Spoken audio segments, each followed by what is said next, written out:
2009 প্রাথমিক শিক্ষক নিয়োগের 1834 জনের পূর্ণাঙ্গ প্যানেল প্রকাশ ও তাদের নিয়োগের দাবিতে ডায়মন্ড হারবারের ডিপিএসসি অফিসের সামনে অবস্থান বিক্ষোভে চাকরি প্রার্থীরা। 2009 সংগ্রাম যোগ্যবঞ্চিতদের সংগ্রাম যোগ্যবঞ্চিতদের সংগ্রাম অসহায়দের সংগ্রাম পাচ্ছে না কেন চেয়ারম্যান যোগ দাও নিয়োগ চাই।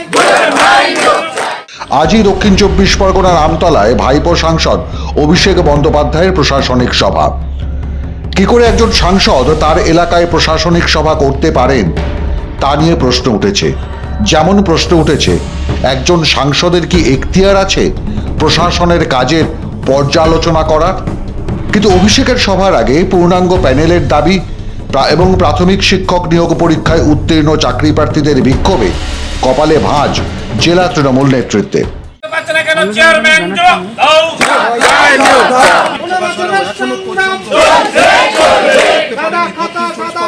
সাদা খাতা জমা দিয়ে অযোগ্যরা চাকরি করে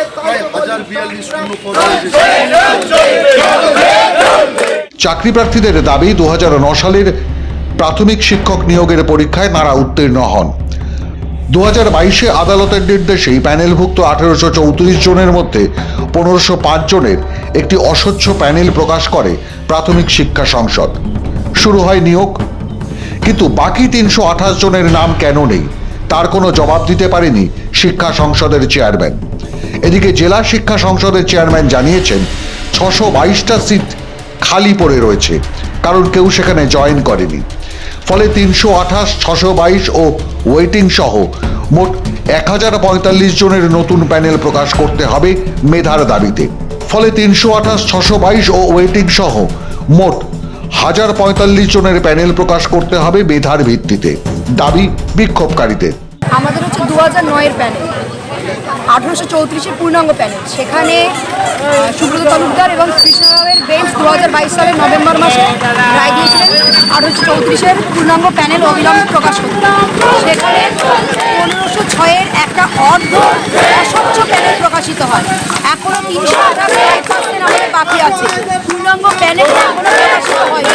আমরা চাই অবিলম্বে 328% মানে 420 স্বচ্ছ প্যানেল অবিলম্বে প্রকাশ করা হবে। এবং চেয়ারম্যান সাহেব নিজেই বলেছেন যে 1506-এর মধ্যে 622টা সিট এখনো ফাঁকা পড়ে আছে, 622 জন জয়েন করেনি। সেই জন্য চাই 420 প্লাস 622 নন জয়নিং অবিলম্বে প্রক্রিয়া দিক, কারণ আমরা সকলেই যোগ্য। 2009 যে পরীক্ষা হয়েছিল তাতে সকলের মাধ্যমে 75%-এর পরে আমাদের এক্সাম দেওয়া হয়েছিল। আমরা সকলেই পাশ করেছি, সকলেই ইন্টারভিউ দিয়েছি, সকলেই যোগ্য। রাজ্যের মুখ্যমন্ত্রীর ভাইপো সহ তৃণমূলের পক্ষ থেকে বারবার বলা হয় আদালতের রায় আটকে রয়েছে নিয়োগ, কিন্তু 2009 সালের চাকরি প্রার্থীদের ক্ষেত্রে আদালতের কোনো বাধা নিষেধ নেই। তাহলে কেন নিয়োগ আটকে? প্রশ্ন আন্দোলনকারীদের। তাদের জিজ্ঞাসা, একটা শিক্ষকতার চাকরি পেতে সফল চাকরি প্রার্থীদের কেন 15 বছর অপেক্ষা করতে হবে? 2009 সাল আজকে 2024 সাল, দীর্ঘ 15 বছরের লড়াই। 2009-এর বিজ্ঞপ্তিতে 1834-এর বিজ্ঞপ্তি ছিল, পরীক্ষা দেওয়া হয়েছিল। তারপর ডিভিশন বেঞ্চ গত বছর রায় দেয় 10/11/2022-এ যে 2 সপ্তাহের মধ্যে নিয়োগ দিতে হবে। এখনও পর্যন্ত পুরো প্যানেলটাই কমপ্লিট হয়নি। 1506 জনের নিয়োগ প্রক্রিয়া শুরু হলেও বাদবাকি প্যানেলটা টাঙানো হয়নি। এবং চেয়ারম্যান ডিক্লেয়ার করছেন 622 জনের নন জয়নিং সিট আছে, সেই সিটটাও দেওয়া হয়নি। সুতরাং অবিলম্বে আমরা এখনও পর্যন্ত শিক্ষামন্ত্রী মুখ্যমন্ত্রীর উপর আশা রাখছি যে আমাদের অবিলম্বে এই পূর্ণাঙ্গ প্যানেল এবং নিয়োগ দিয়ে আমাদের জীবনে মুক্তি দেওয়া। টোটাল কতজন বঞ্চিত থাকলেন? এখনও পর্যন্ত 328 জনের প্যানেলটাই টাঙানো হয়নি। 5% মানে আরও 92টা সিট, তার মানে 420 জনের সিট প্লাস 622 জনের নন জয়নিং সিট বেরিয়েছে। টোটাল 1042টা সিট এখনও পর্যন্ত আমরা নিয়োগ পাব তার প্রতিবাদে মেরিটের ভিত্তিতে। আমরা চাইছি অবিলম্বে এই সিটগুলোকে চেয়ারম্যান দেয়ালে লিস্ট টাঙাক, মেরিট অনুযায়ী আমরা যারা এখনও পর্যন্ত আশার আলো দেখছি নিয়োগ পাই।